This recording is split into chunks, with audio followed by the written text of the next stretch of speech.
hipótese notícia-crime. Aqui a infração é de ação penal pública condicionada à representação e aqui de ação penal privada. Muito bem. Veja só, em regra, o registro de ocorrência é utilizado em todas as delegacias de polícia civil, independentemente do estado, certo? Muda, sim, o modelo utilizado por cada uma das secretarias de segurança. Enfim, dependendo do estado, você tem um modelo específico, um pouco diferenciado e tal, mas em termos gerais, os registros de ocorrência estão presentes em todas as delegacias de polícia civil. O registro de ocorrência, ele é, na verdade, um formulário padronizado, que tem por objetivo, é óbvio, estabelecer parâmetros para fins de comparação, para fins de estatística e para fins de padronização do tipo de notas que devem ser tomadas no momento em que se registra a ocorrência policial. Mas aquele mesmo registro de ocorrência, ele pode sim se transformar numa representação da vítima, numa notícia de qualquer pessoa do povo, num requerimento da vítima, dependendo da hipótese em que aquilo se apresente. Então, vamos dar um exemplo. Imagine que a vítima, num crime de ação penal pública incondicionada ou num crime de ação penal pública condicionada, não faz a menor diferença, compareça em sede policial e dê a informação ao delegado, na verdade, dê a informação ao chegar na delegacia de que foi vítima de um crime, por exemplo, de roubo de veículo. Então, no momento em que ela chega e informa que realmente foi vítima do roubo de veículo, será, obviamente, registrada a ocorrência. E aquele registro de ocorrência passa a se configurar, óbvio, como um requerimento de instauração de inquérito. Ele foi transformado, era um requerimento verbal, que foi transformado em um termo escrito através do registro de ocorrência, no momento em que ele é assinado pela vítima. Então, lá está, comunicante, o próprio ofendido.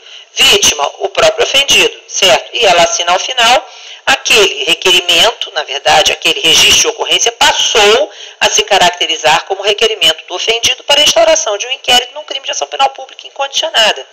Mas se fosse um crime de estupro, enfim, de ação penal pública condicionada à representação, o mesmo seria. Aquilo ali poderia se configurar como representação do ofendido. Não há necessidade de um termo de representação elaborado com este nome. A representação é uma manifestação inequívoca de vontade. Então, se a vítima comparece em sede policial, informa que foi vítima de estupro, existe naquele registro de ocorrência uma breve narrativa fática, certo? Em anexo está o seu depoimento. Se ali está comunicante, o nome da vítima, o próprio nome da vítima, e embaixo está a assinatura da vítima, aquilo se caracteriza, obviamente, como sendo uma representação da vítima para fins de instauração de um inquérito num crime de estupro. E assim vai. Então, o fato de existir um registro de ocorrência não significa que aquele registro de ocorrência não possa se enquadrar como sendo uma notícia de qualquer pessoa do povo, um requerimento da vítima, certo? Uma representação da vítima. Agora, também pode não se enquadrar em nenhuma dessas hipóteses. Vamos imaginar que a polícia militar chegue com a informação, ou o próprio delegado de polícia civil, ou um dos agentes de polícia civil, um dos inspetores de polícia, enfim, chegue com a informação da prática de um crime, de ação penal pública incondicionada. O registro de ocorrência foi lavrado, mas neste caso não parte de uma pessoa estranha aos quadros policiais.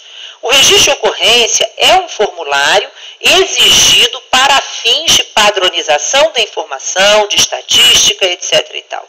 Imagine se nós dessemos uma folha em branco para a pessoa que na frente na recepção da delegacia fica, vejam, cada um anotaria o que bem entendesse. É preciso padronizar o que deve ou não ser anotado.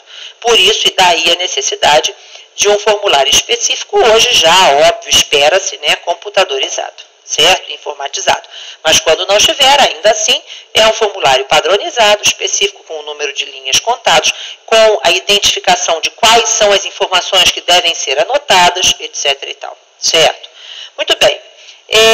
Então, o fato de existir um registro de ocorrência não significa que não vai existir uma portaria, ou que não possa existir uma notícia-crime elaborada por um advogado ou elaborada por qualquer pessoa. certo? É possível que haja uma petição de notícia-crime. Agora, isso não vai livrar aquela delegacia da necessidade da lavratura do registro de ocorrência, que recebe um número dentro de um padrão, etc. e tal. Da mesma forma, o fato de existir um registro de ocorrência não significa que vá ocorrer a instauração de um inquérito policial. O registro de ocorrência anota a informação que foi prestada em sede policial. Se vai ou não ocorrer a instauração de um inquérito, isso vai depender, obviamente, no primeiro plano, da própria discricionariedade do delegado. Mas, Ana, o delegado tem discricionariedade na instauração do inquérito policial? Bom, e agora que nós vamos começar a trabalhar essa discussão. Então, vejam que o delegado de polícia, ele se depara, geralmente, com 3 formas de instauração do inquérito. Mostra de novo para mim. Então, eu tenho a cognição imediata, a cognição mediata e a cognição coercitiva. Muito bem. Nós vamos identificar através de cores, certo? Cada uma dessas hipóteses. Então, vejam só, quando é que a cognição é mediata? Opa!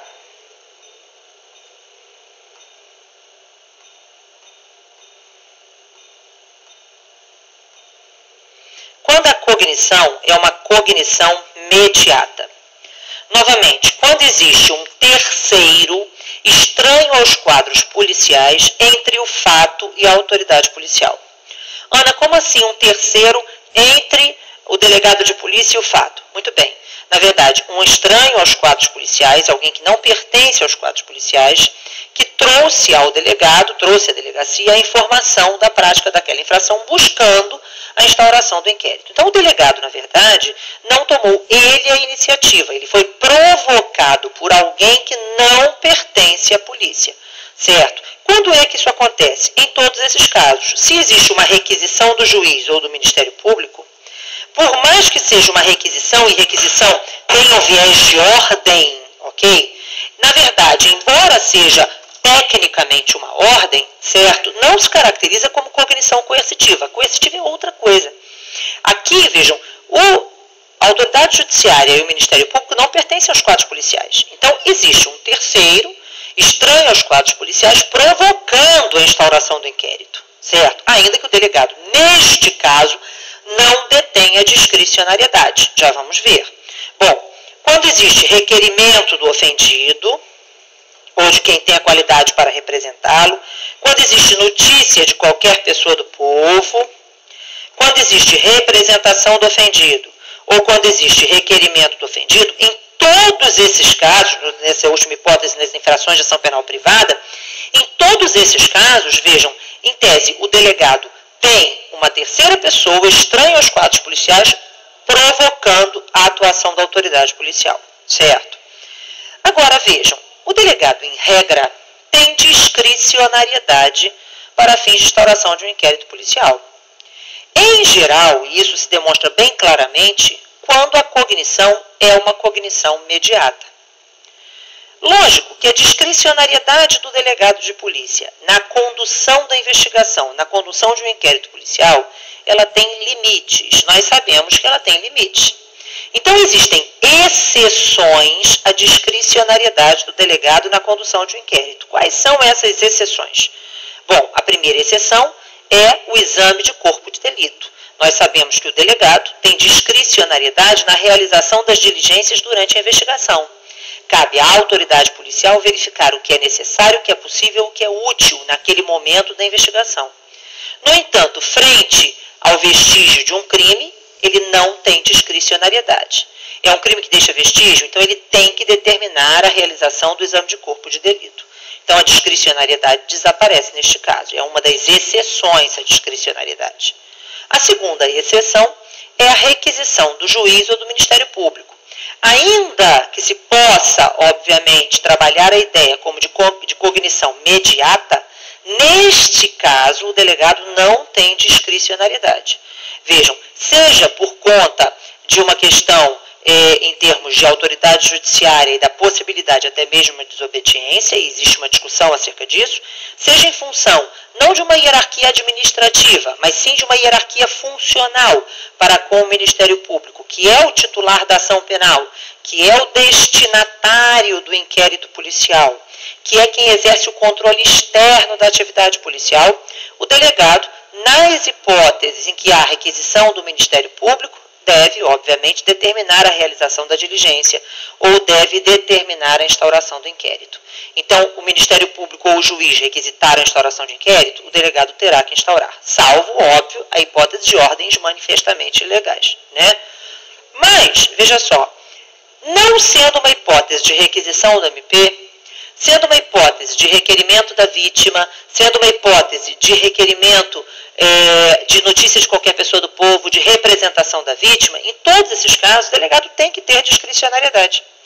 Imagine que a suposta vítima compareça em sede policial informando da prática que foi vítima de determinada infração. E vejam, imagine que na verdade não tenha ocorrido infração alguma, que seja uma criação mental da cabeça daquela pessoa, que a pessoa tenha algum tipo de doença mental, isso é muito comum, em especial em determinadas doenças. Vamos dar um exemplo, esquizofrenia é um exemplo. O grande exemplo é a hipótese de esquizofrenia, certo? E veja só, delegacia, escritório modelo e defensoria pública parece que é polo de atração de maluco, não é isso? O indivíduo vai procurar esses órgãos, não adianta. E cada dia ele é vítima de um crime diferente. Se o delegado sair instaurando inquérito de qualquer coisa que aparece na delegacia, ele não vai apurar o homicídio, não vai apurar o tráfico, não vai apurar, entenderam? Não vai apurar aquilo que deve ser apurado. Então é evidente que o delegado tem que ter sim uma margem de discricionariedade. E é exatamente por isso que da não instauração de inquérito cabe recurso administrativo para a chefia de polícia, que também irá analisar a hipótese frente à sua discricionariedade. Não é isso? Então, diz o artigo 5º, o próprio artigo 5º, que não havendo a instauração do inquérito, é possível recorrer administrativamente para a chefia de polícia. Então, esse recurso administrativo se dá em função dessa discricionariedade que detém o delegado na hora de avaliar se é ou não caso de instaurar o inquérito. Agora, é evidente que essa discricionariedade do delegado na instauração do inquérito, ela corre é uma linha muito tênue frente à prevaricação. Então, é realmente uma margem muito tênue entre o que é discricionário e o que é prevaricar, certo? Até quando a autoridade policial está deixando de instaurar o inquérito porque entende que naquele caso realmente não é caso de instauração de inquérito, porque não houve crime, porque a conduta é atípica ou coisa parecida, ou ele está deixando de instaurar para ter menos trabalho, ou porque quer favorecer ou deixar de favorecer a alguém ou a si próprio. Então, na verdade, a prevaricação é realmente uma margem muito pequena de diferença entre o que é discricionário e o que é prevaricação, ok? Mas, num primeiro momento, em todos estes casos, novamente, o delegado tem discricionariedade. Ana, e diante de uma hipótese em que o próprio delegado se depara com um vestígio ou informações da prática de uma infração de ação penal pública incondicionada. Ele próprio se depara com isso. Nesse caso, ele tem que instaurar o inquérito de ofício? Bom, espera-se que sim. Se ele entende que existe a prática de uma infração, existe a possibilidade de haver um crime, não é isso, de ação penal pública incondicionada, diante do princípio da oficiosidade e da obrigatoriedade, o que se espera do delegado é o atuar de ofício, certo? E instaurar o inquérito policial naquele caso. Agora, se ele entende que não há crime, se ele entende que a conduta é atípica, muda de figura, né? Então, novamente, é uma linha tênue entre a formação do seu convencimento naquele primeiro momento em termos da prática de uma conduta penal e o que seria, obviamente, o prevaricar, etc. e tal, certo? Então, na verdade, o delegado, nesses casos, que estão em amarelo, mostra para mim, Wellington, na verdade, são as hipóteses em que você tem cognição imediata. Quando é que a cognição é uma cognição imediata? Bom, a cognição é uma cognição imediata quando a própria autoridade policial toma a iniciativa da investigação.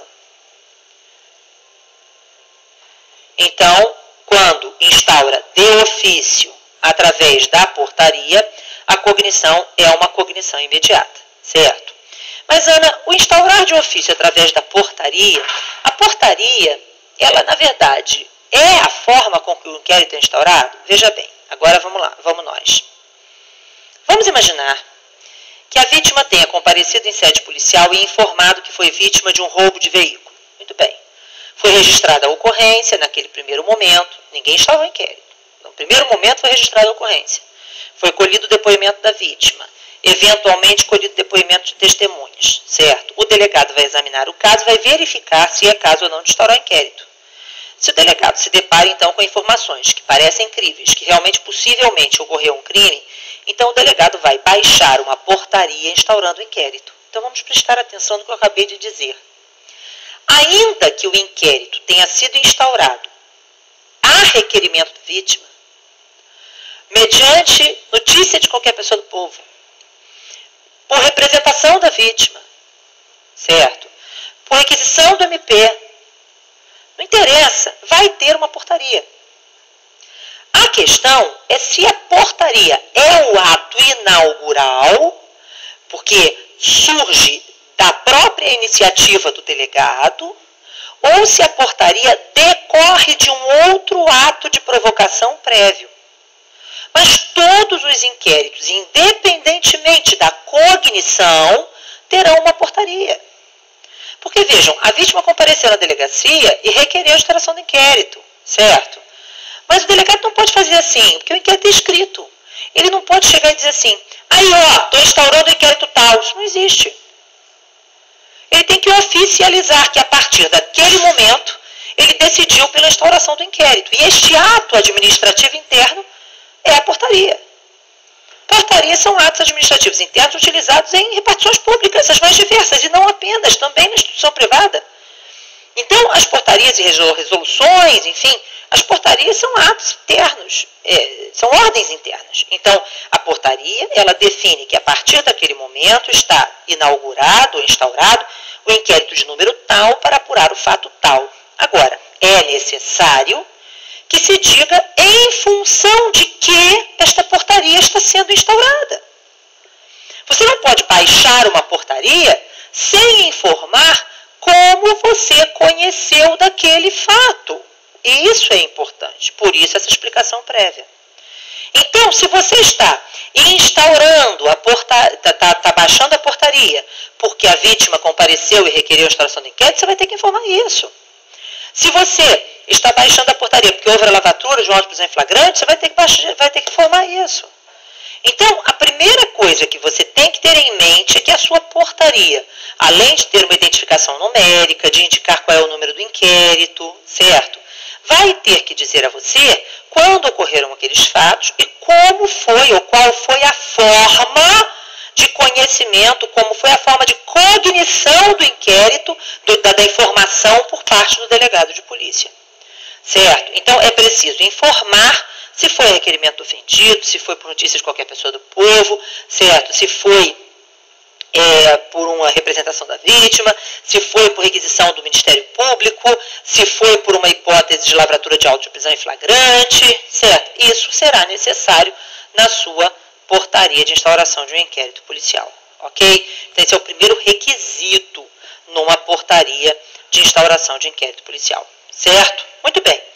Aí, veja só, é evidente que a cognição ela também pode ser uma cognição coercitiva. E quando a gente fala em cognição coercitiva, você já sabe bem isso, se trata da ideia de que a lei impõe a instauração de inquérito naquele caso concreto. Então, nós sabemos que são 3 as exceções à discricionariedade da autoridade policial. O delegado não tem discricionariedade quando, diante de um exame de corpo de delito, diante do vestígio do crime, ele tem que determinar a realização do exame de corpo de delito. Ele não tem discricionariedade quando existe uma requisição do juiz ou do MP, e ele não tem discricionariedade quando ele lavra auto de prisão em flagrante. Neste caso, o que se tem é uma cognição coercitiva. E por extensão e em função de possuir as mesmas características de um auto de prisão em flagrante, vai ocorrer o mesmo com o auto de resistência. O auto de resistência, como eu já falei, é algo controverso, não é algo simples, é algo que nós vamos tratar no momento posterior. Ok? Se nós vamos sustentar numa prova CESP, se nós não vamos sustentar, como é que fica essa situação? Pode cair uma pergunta? Pode. Por que pode cair uma pergunta? Porque do que está acontecendo em São Paulo. Então, o que me preocupa é realmente o excesso de mídia neste momento em função dos autos de resistência. Ok? Então, na verdade, o que nós temos aqui é que no auto de resistência e no auto de prisão em flagrante, nós temos uma hipótese de cognição coercitiva. Certo? Lavrou o auto de prisão em flagrante, veja, o próprio auto de prisão em flagrante instaura o inquérito. Mas é preciso uma portaria. Ok? Ainda assim se fará necessária a portaria. Então, a portaria é realmente um ato essencial. Nós sabemos que ele será necessário na hora da atuação, da sua atuação enquanto delegado de polícia. E é por isso mesmo que foi o ato, a peça que nós escolhemos para iniciar essa nossa aula de hoje, ok? Então, vamos pegar um exemplo e vamos começar a trabalhar uma portaria, certo? Então, vamos lá, mostra para mim, Wellington. Vejam, nós temos aqui alguns slides, esse material está disponível para você. Essa questão, como eu disse, são questões extraídas de prova CESP, mas são questões modificadas. As questões não estão na integralidade, porque não são questões específicas de delegado, embora sejam questões CESP. São questões para defensor, para juiz, enfim. Questões que foram extraídas porque tinham um texto adaptado, adaptável às nossas pretensões, ok? Então, o que eu quero daqui? Eu quero primeiro ler com você o caso na integralidade, mas você tem que se lembrar do seguinte. Primeiro, existem alguns requisitos para uma prova discursiva, da mesma forma que existem para uma prova objetiva. E a primeira questão é a seguinte: questões de caso concreto, você não pode fazer uma coisa chamada e se. Ana, não entendi, olha só, e se se... Ana, não entendi, vamos de novo, olha só. Se você fizer um e se durante a questão, você vai acabar transformando o texto que está à sua frente em uma outra questão. E se esse enunciado for uma outra questão, ele jamais terá o mesmo gabarito. Ficou claro? Para que o gabarito seja sempre o mesmo do examinador, é preciso que você mantenha os pés no chão e não crie fatos novos. Muitas das questões de concurso vêm com isso especificado, inclusive nas orientações do examinador na prova. Certo? Não crie fatos novos. Você não pode criar fatos novos. Você tem que se concentrar no que está escrito. Ficou claro? Da mesma forma, você tem que pensar a questão com os olhos do cargo que você vai exercer. Veste a camisa, ok? Então pense assim, bom, isto aqui é o texto que me deram, mas o que o delegado teria em mãos naquele momento, entendeu? O delegado teria tudo isso ou será que o delegado não teria tudo isso? Qual é a pretensão, entende? O que eu quero? Então, na verdade, este texto está mais completo do que o necessário para uma portaria, porque nós vamos exercitar este texto tanto para a portaria quanto para o relatório, ok? E depois nós vamos trabalhar um outro texto fazendo exatamente a mesma coisa. Portaria e relatório, portaria e relatório, portaria e relatório. E nós teremos exercícios para fazer exatamente a mesma coisa. Portaria e relatório, portaria e relatório, portaria e relatório. Ou seja, em tese, o ato que inaugura e o ato que encerra. O ato que inaugura, o ato que encerra. Nós teremos hipóteses em que haverá um relatório parcial, com um pedido de devolução de auto de inquérito para continuar as investigações, e teremos uma hipótese em que o delegado entendeu por concluído o inquérito, o que não significa que estará concluído, porque nós sabemos que a opinião não é do delegado, a opinião é do Ministério Público, ok? Então eu preciso que você faça esse exercício, certo, durante as nossas tantas aulas, durante as questões que serão disponibilizadas para você treinar, tá? Outra coisa importante é o seguinte, vejam, estou disponibilizando o Manual da Presidência da República, que trata da elaboração de textos oficiais. Veja só, esse manual, ele tem aí toda uma redação oficial de como se elaboram cartas, ofícios, memorandos, relatórios, etc. Eu preciso que você saiba a diferença entre como elaborar um relatório, como elaborar um ofício, como elaborar uma petição, como elaborar um ofício. Por quê? Vamos imaginar que você tenha que fazer ou apresentar uma representação ao juiz por uma busca e apreensão. E que a questão de prova diga para você assim, elabore essa representação através de ofício. Eu preciso que você saiba fazer através de petição e que você saiba fazer através de ofício. E nós também vamos treinar as duas coisas, ok? Ofício, petição, petição, ofício, certo? Então, isso é importante porque eu não sei como vem a prova, você também não sabe, né? E pode ser que não venha peça nenhuma, pode ser que tenha peça, pode ser que não tenha peça, não sei, né? Espera-se uma peça, mas vamos ver, certo? Vai que é uma coisinha simples, né? Mas pode ser uma coisa mais elaborada. Então, a gente precisa estar preparado tanto para um quanto para outro, tá? Então, vamos nós, certo? Essa é a nossa questão, vamos dar uma lida na questão, ela não é pequena. Tá? Antônio e Braz são irmãos gêmeos, nascidos em 1/1/90, em Nova York, Maranhão. Não é Nova York, Estados Unidos, por favor, certo? Filhos de pequenos agricultores extremamente humildes. Em face da falta de oportunidades no citado município, cujos investimentos em educação eram insuficientes às necessidades da população, Antônio mudou-se aos 19 anos de idade para São Luís, Maranhão, acreditando que na capital maranhense conseguiria melhores condições de vida e teria a chance de ajudar financeiramente seus familiares. Ou seja, até agora a questão está apenas enrolando. Aprenda a diferenciar. Enrolação. Tudo bem, enrolação. Por enquanto, enrolação. Certo? Voltando. A sobrevivência de Antônio era garantida com a quantia de R$40 que seus pais lhe enviavam mensalmente. Deus do céu. Antônio morou no banheiro do terminal rodoviário e fazia pequenos biscates para tentar juntar algum dinheiro. Após 6 meses de grande sofrimento, período em que chegou inclusive a passar fome, Antônio decidiu retornar à sua terra natal e, não tendo dinheiro suficiente para pagar a passagem, resolveu subtrair de 2 relógios de uma loja instalada no terminal rodoviário para vendê-los e, assim, obter a quantia de que necessitava. Por enquanto, estamos apenas, não é isso, pensando na prática de um crime, não há atos de execução puníveis, portanto, nada a ser imputado a Antônio até aqui, certo? Muito bem. O estabelecimento comercial escolhido por Antônio pertencia a Carla, pessoa que ele conheceu assim que chegou a São Luís, Maranhão. O plano de Antônio era realizar o furto à noite, quando imaginava que ninguém estaria no estabelecimento, vender o produto da ação na manhã seguinte e embarcar para Nova York, Maranhão, na tarde do mesmo dia, 1/8/2009.